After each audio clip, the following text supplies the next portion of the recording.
کتاب عطا کی. کتاب سے مراد قرآن کریم ہے. اس کے مختلف مقاصد ہیں, مختلف معانی ہیں. ان لوگوں سے مراد صحابہ کرام ہیں. سبحان اللہ. جا کر کہیں سبحان اللہ.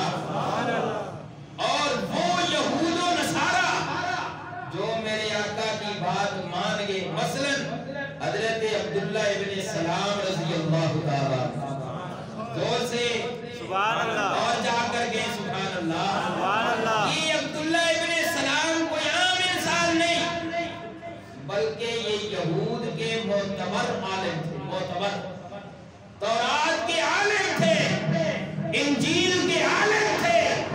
یہ ان کے بڑے عالم جسے ہم معتبر عالم کہتے ہیں. اللہ فرماتے ہیں انہوں نے جب تورات پڑھی, ان کی وجہ سے اللہ بیان فرما رہے ہیں کہ ان یہودیوں میں سے کچھ ایسے بھی ہیں کہ جنہوں نے ہماری کتاب کی تلاوت کی ہے. سبحان اللہ. پتہ چلا وہ کتنے عظیم لوگ ہوں گے کہ جن کی تلاوت کرنے کا تذکرہ اللہ نے قرآن میں بیان کر دیا. سبحان اللہ. اللہ فرماتے ہیں الذین آتیناہم الکتاب یتلون, وہ لوگ جن کو ہم نے کتاب عطا کی. کتاب سے مراد قرآن ہے, کتاب سے مراد کلام اللہ ہے, کتاب سے مراد میرے نبی پہ جو نازل کی ہوئی ہے وہ مراد ہے. اللہ فرماتے ہیں انہوں نے جب قرآن کھولا, انہوں نے جب کتاب کی تلاوت کی, صرف تلاوت ہی نہیں کی بلکہ حق کا تلاوت ہی انہوں نے تلاوت کا حق ادا کر دیا ہے. سبحان اللہ. تلاوت کا حق ایک ہے میں قرآن پڑھوں, ایک ہے آپ قرآن پڑھیں, کوئی عام انسان قرآن پڑھے, کوئی خاص قرآن پڑھے, کوئی اللہ کا ولی قرآن پڑھے, کوئی غوث, کوئی قطب ابدال, کوئی محقق, کوئی مفسر قرآن پڑھے. ہم کہتے ہیں اس نے قرآن کیسا پڑھا, کیا یہ انداز ہے. اس صحابی کا قرآن پڑھنے کا انداز کیسا ہوگا جسے میرے اللہ نے فرمایا کہ انہوں نے تلاوت کا حق ادا کر دیا. سبحان اللہ. کتنی ڈوب کر تلاوت انہوں نے کی ہوگی, کتنے گہرے انداز میں انہوں نے قرآن کو پڑھا ہوگا. اس کے مختلف معنی آتے ہیں, اس کی مختلف تفسیریں علماء کرام نے کی ہیں. خیر وہ بھی اپنے مقام پہ انشاءاللہ آئیں گی. اللہ فرماتے ہیں ہم نے کتاب دی, انہوں نے کتاب کی تلاوت کی. اچھا, یہ قرآن پڑھنے کا حق کس وقت ادا ہوتا ہے؟ جب ہم قرآن کو غور سے پڑھیں گے, جب قرآن پڑھنے کے فضائل کو جانیں گے, جب قرآن پڑھنے کے آداب کو جانیں گے, جب ہمیں پتہ ہوگا کہ قرآن کریم پڑھیں گے تو اللہ کتنا اجر عطا کرے گی, پھر ہمیں پتہ چلے گا کہ قرآن پڑھنے کا حق کسے کہتے ہیں. سبحان اللہ. اگر آپ سننا چاہتے ہیں تو پھر اس غفلت کو چھوڑنا پڑے گا.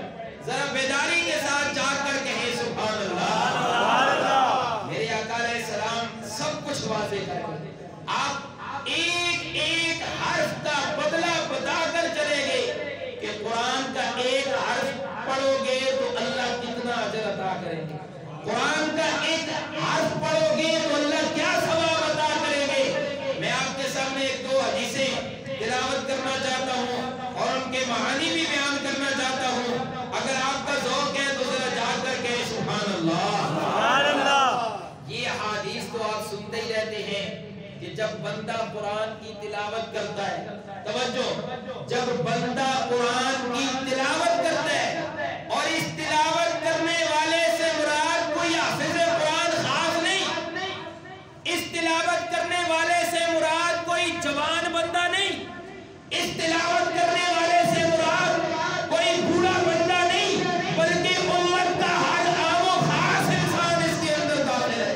سبحان اللہ. میرے آقا نے فرمایا جب کوئی بندہ قرآن کی تلاوت کرتا ہے, قرآن پڑھتا ہے, تو قرآن جب پڑھنا شروع کرتا ہے تو فرشتے اس کے ہونٹوں کو آ کر بوسے دیتے ہیں. سبحان اللہ. فرشتے اس کے ہونٹوں کو آ کر بوسے دیتے ہیں. اتنا بڑا اعزاز ہے. آج آج ایک اور حدیث مبارکہ آپ کے سامنے بیان کرنا چاہتا ہوں کہ جب بندہ قرآن پڑھتا ہے تو اللہ فرشتوں کی ڈیوٹی لگاتے ہیں. سبحان اللہ.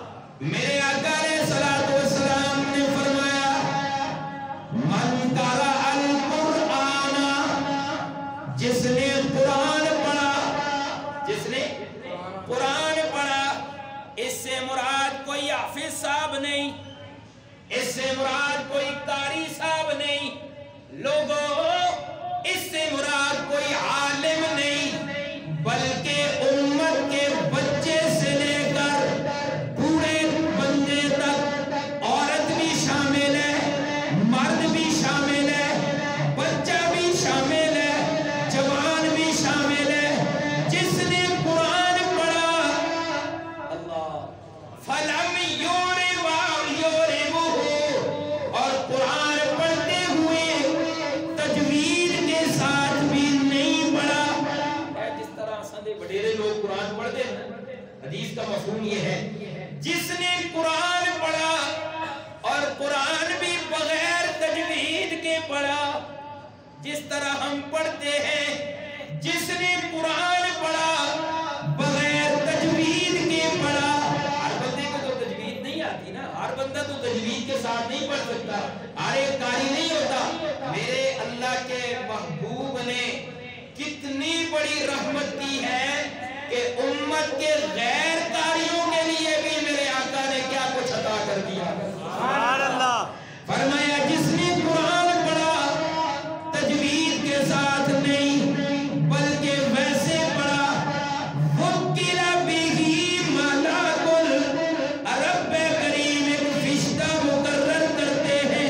سبحان اللہ. اللہ ایک فرشتے کی ڈیوٹی لگاتے ہیں، وہ فرشتہ یکتب لہ ما انزل، اس قرآن